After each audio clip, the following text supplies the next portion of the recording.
আজকের ভিডিওতে আমরা শিখবো এসবিআই কার্ডের ডিটেল অ্যানালাইসিস আমার কি ছিল, কি জন্য, কোথায় ওখানে এন্ট্রি হয়েছে তার ডিটেল অ্যানালাইসিস। হাই, আমি প্রতিমা ট্রেডিংস গুরুকুলের কো-ফাউন্ডার, আর আমি এই ভিডিওগুলো বানাই তার পিছনে একটাই কারণ, যাতে আমি তোমাদেরকে খুব সিম্পল ওয়েতে বাংলা ভাষায় স্টক মার্কেট শেখাতে পারি।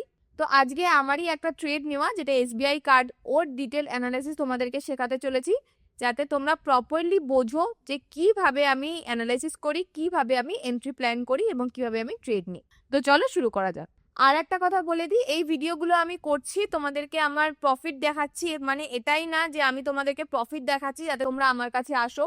বাস এটার একটাই কারণ, যাতে তোমরা প্রপার ডিটেল অ্যানালাইসিসটা শিখতে পারো, কিভাবে আমি ট্রেড প্ল্যান করি, কিভাবে আমি স্টক অ্যানালাইসিস করি, যাতে তোমরা ওটা শিখতে পারো এবং সেটা শিখে নিজে ট্রেডিং জার্নিতে অ্যাপ্লাই করতে পারো। বাস এটাই একটা মোটিভ, যার জন্য আমি অ্যানালাইসিস ভিডিওগুলো তোমাদেরকে দেখাই। তো চলো শুরু করা যাক।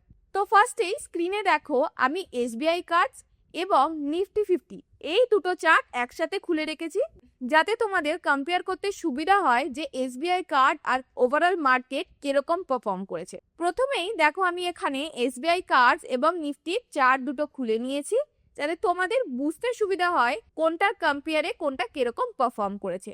তো ফার্স্টেই যদি আমি নিফটি দেখে নিই, নিফটি দেখো লাস্ট ডিসেম্বরের পর থেকে এপ্রিল অবধি মোটামুটি 16% ডাউন ছিল। সেখানেই এসবিআই কার্ডসের ডেলি টাইম ফ্রেমে যখন তুমি দেখছো, ওই একই টাইম ফ্রেমে ডিসেম্বর থেকে এপ্রিল অবধি দেখো যে মোটামুটি 32-33% আপওয়ার্ডসে মুভ দিয়েছে। তো এটা তো একটা বেসিক রিজন, ফার্স্ট কারণ যেই জন্য আমি এসবিআই কার্ডসকে আমার রাডারে রেখেছিলাম। যখন ওভারঅল মার্কেট কন্টিনিউ নিচের দিকে যাচ্ছে, সেই সময় এসবিআই কার্ডস 32-33% আপওয়ার্ডসে মুভ দিয়েছে। তো এটা দেখে এটা অ্যাটলিস্ট আমি বুঝে গেছি যে এসবিআই কার্ডস একটা স্ট্রং স্টক হিসাবে কাজ করছে, ওভারঅল মার্কেট ডাউন থাকা সত্ত্বেও ও স্ট্রংলি দাঁড়িয়ে আছে। তো ওর পোটেনশিয়াল আমি এইখানেই বুঝে গেছিলাম এবং এটা আমার রাডারে তখন থেকেই সেফ ছিল। মানাপ্পুরম ফাইন্যান্সও আমাদের ফাইন্যান্স সেক্টরে, এসবিআই কার্ডও সেম সেক্টরে। আর এই টাইমে তুমি যদি আরো কিছু ব্যাংকিং সেক্টর দেখো, সেখানেও তুমি দেখতে পারবে সেই সব স্টকসও ভালো স্ট্রংলি পারফর্ম করছিল। আর সেটাও একটা রিজন ছিল আমি এই সেক্টরের যে স্টকস গুলো যেমন এসবিআই কার্ড, এটাকে নিজের রাডারে রেখেছিলাম। তো চলো ওরকম কিছু স্টকস দেখে নি, ওইগুলো ওই টাইমে কিরকম পারফর্ম করেছিল। তো ফার্স্টেই দেখো স্ক্রিনে নিশ্চয়ই কোটাক মাহিন্দ্রা ব্যাংকের চার্ট তুমি দেখতে পাচ্ছ। তো দেখো কোটাক ব্যাংকও 2022-এ যেখানে ওর অল টাইম হাই ছিল, 2025-এ এসে এত বছর পর, মোটামুটি 4 বছর পর ওর অল টাইম হাইকে ব্রেক করার চেষ্টা করেছিল। তো দেখো স্ক্রিনে নিশ্চয়ই কোটাক মাহিন্দ্রা ব্যাংকের উইকলি চার্ট দেখতে পাচ্ছ। তো কোটাক মাহিন্দ্রা ব্যাংকের উইকলি চার্ট আমি এখানে খুলে নিয়েছি। এখানে দেখো এটার যে অল টাইম হাই ছিল সেটা মোটামুটি 2022-তে তৈরি হয়েছিল। আর এই লাস্ট 4 বছরে একবারও এর অল টাইম হাইকে টাচ করতে যায়নি, কিন্তু 2025-এ দেখো এই স্টকটা স্ট্রংলি এর অল টাইম হাইকে ব্রেকআউট দিয়েছিল।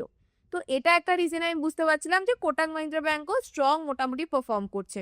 আর তারপর যদি আইসিআইসিআই ব্যাংকের চার্ট দেখো, আইসিআইসিআই ব্যাংকের ডেলি টাইম ফ্রেমের চার্ট আমি খুলে নিয়েছি। এখানেও দেখো সেম, মোটামুটি দেখো এই যে অল টাইম হাইটা ছিল, এটা এই জায়গাটায় মোটামুটি এপ্রিলের কাছে গিয়ে, এপ্রিল মের কাছাকাছি গিয়ে এটা ব্রেকআউটও দিয়েছে এবং উপরের দিকে সাস্টেনও করেছে। তো এটা দেখো আমি বুঝতে পারছি আইসিআইসিআই ব্যাংকও এখানে অ্যাজ আ স্ট্রং কন্টেস্টেন্ট হিসাবে পারফর্ম করছে। নেক্সট দেখো বাজাজ ফিনান্সের বিক্রি চার্ট আমি খুলে নিয়েছি। বাজাজ ফিনান্সও যে এই যে এতদিন ধরে এর যে বেসটা বানাচ্ছিল, এর যে রেজিস্ট্যান্স লাইনটা তুমি দেখতে পাচ্ছ, লাস্ট 5 বছর ধরে এই রেজিস্ট্যান্স লাইনটাকে ও ব্রেক করার চেষ্টা করেছে, কিন্তু কখনো পারেনি। বারবার এখান থেকে রেজিস্ট্যান্সকে নিচের দিকে এসে গেছে 5 বছরে। সেইটাও 2025-এ দেখো উপরের দিকে ব্রেকআউট দিয়েছে এবং শার্পলি উপরের দিকে মুভও দিচ্ছে, ও সাস্টেনও করছে। তো এই যে কিছু কিছু চার্ট আমি তোমাকে দেখালাম, এটা দেখে এটা নিশ্চয়ই বোঝা যাচ্ছে যে ফাইন্যান্স সেক্টর একটা স্ট্রং সেক্টর হিসাবে কাজ করছে 2025-এ। তো এটা একটা রিজন ছিল আমি ফাইন্যান্স সেক্টরটাকে টার্গেট করছিলাম, যে ফাইন্যান্স সেক্টরের কিছু স্টক আমি খুঁজবো যেই স্টকগুলো ভালো পারফর্ম করছে এবং অ্যাজ পার মাই সিস্টেম যেখানেও এন্ট্রি দেবে। ঠিক এই কারণেই মানাপ্পুরম ফাইন্যান্স এবং এসবিআই কার্ড দুটোই আমি আমার রাডারে রেখেছিলাম এবং দুটোতেই যখন আমার এন্ট্রি হয়েছে আমি এন্ট্রি করে নিই। তো চলো এসবিআই কার্ডসের এবার আমি প্রপার অ্যানালাইসিস। তো এসবিআই কার্ডসের প্রথমেই দেখো ডেলি টাইম ফ্রেমের চার্ট আমি খুলে নিয়েছি। তো দেখো ডেলি টাইম ফ্রেমে নিশ্চয়ই নিচে একটা বড় সাপোর্ট লাইন তুমি দেখতে পাচ্ছ, এই যে নিচের রেড লাইনটা। তো ফার্স্ট টাইম দেখো ডেলি টাইম ফ্রেমে যখন এখানে ব্রেকআউট দিয়েছিল, নেক্সট ডেতেই ওই ট্রেডটা ফেল হয়ে গেছিল, কেন গ্যাপ ডাউন হয়ে ওপেন হয়েছিল। তারপরে দেখো এই যে সাপোর্ট লাইন থেকে 3বার ও সাপোর্ট নিয়ে উপরে যাওয়ার চেষ্টা করেছিল, এট দ্য এন্ড এই জায়গাটায় উপরের দিকে ব্রেক করে উপরের দিকে যাওয়া শুরু করেছে। তো ফার্স্টেই এসবিআই কার্ডসের ডেলি টাইম ফ্রেমে যদি দেখো তুমি কি দেখতে পাচ্ছ, তো ফার্স্টে আমরা দেখতে পাচ্ছি নিচে একটা সাপোর্ট বেস ও তৈরি করেছে, রাইট। এই জায়গাটায় দেখো হাই ভলিউমে ও উপরে ব্রেকআউট তো দিয়েছিল, কিন্তু সেটা ফেল হয়ে নিচে এসে গেছে। ফেল হওয়ার পর ও 3বার এই বেস থেকে সাপোর্ট নিয়ে উপরে যাওয়ার চেষ্টাও করছে, first time, second time, third time.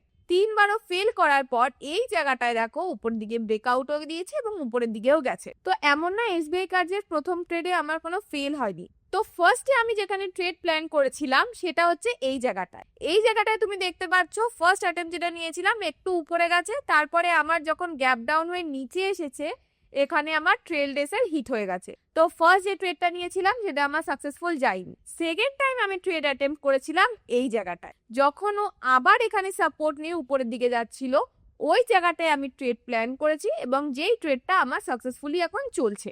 তো দেখো এসবিআই কার্ডে সেকেন্ড টাইম যেই ট্রেডটা আমি নিয়েছি, যেটা এখন আমার অনগোয়িং চলছে, এই এসবিআই কার্ডের ডেইলি চার্টটা যদি দেখো, তো দেখো এই যে ছোট গ্রিন ক্যান্ডেল যেটা তৈরি হয়েছিল, এই ক্যান্ডেলে যখন ভালোভাবে হাই ব্রেক হয়েছে ওই জায়গাটায় আমি আমার এন্ট্রি প্ল্যান করেছিলাম।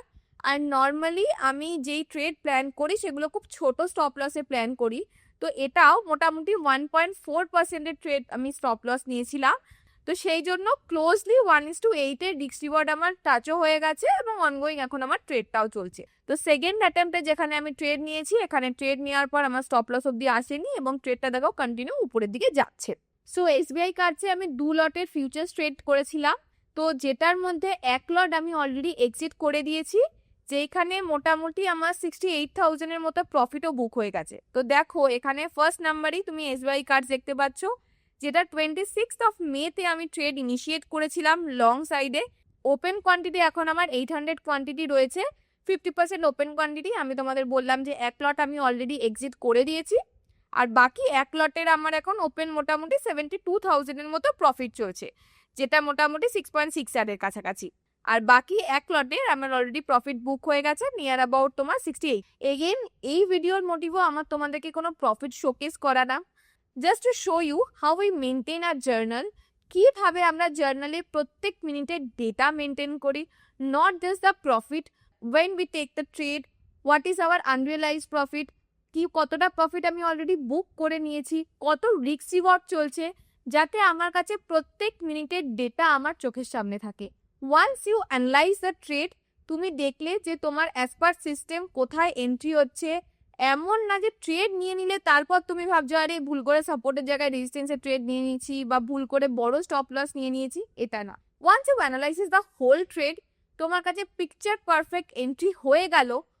এন্ট্রি হওয়ার পর তোমার কাছে বাস একটাই কাজ, সেটা হচ্ছে তোমার ট্রেডকে ম্যানেজ করা and to maintain a proper journal, যাতে তোমার কাছে প্রপারলি মেনটেন থাকে তোমার ট্রেডে কত প্রফিট চলছে, কত কোয়ান্টিটি আছে, কত রিস্ক রিওয়ার্ডের ট্রেড হচ্ছে। যদি তুমি সিরিয়াসলি ট্রেডিংটাকে তোমার কেরিয়ার বানাতে চাও, সব সময় make sure to create a journal and maintain the journal properly.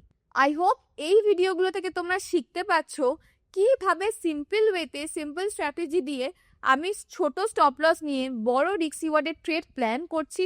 আর এই ট্রেডটাও ফার্স্ট টাইমেই আমার সাকসেস হয়নি। ফার্স্ট যে আমি অ্যাটেম্প নিয়েছিলাম সেই ট্রেডটা আমার ট্রেড স্টপ লসে হিট হয়ে গেছিল এবং সেই ট্রেড থেকে আমি বেরিয়ে গেছিলাম। সেকেন্ড অ্যাটেম্পটে আমি আবার ট্রেডটা নিয়েছি, সেই সেকেন্ড অ্যাটেম্পটে স্টকটা আমার ভালো রিস্ক রিওয়ার্ডের ট্রেড হিসাবে চলছে। তো এটা যেহেতু আমি জার্নালটা মেনটেন করছি, সেই জন্য আমি জানি এক্সাক্ট কোন টাইমে আমাকে এন্ট্রি নিতে হবে। আর একবার যদি স্টকটা আমার স্টপ লসে আসে, আমি ভাবছি না যে এটা পরে আবার উপরে যেতে পারে। যখনও স্টপ লস হিট করছে ওই জায়গায় আমি স্টপ লস নিচ্ছি এবং ট্রেড থেকে বেরিয়ে যাচ্ছি।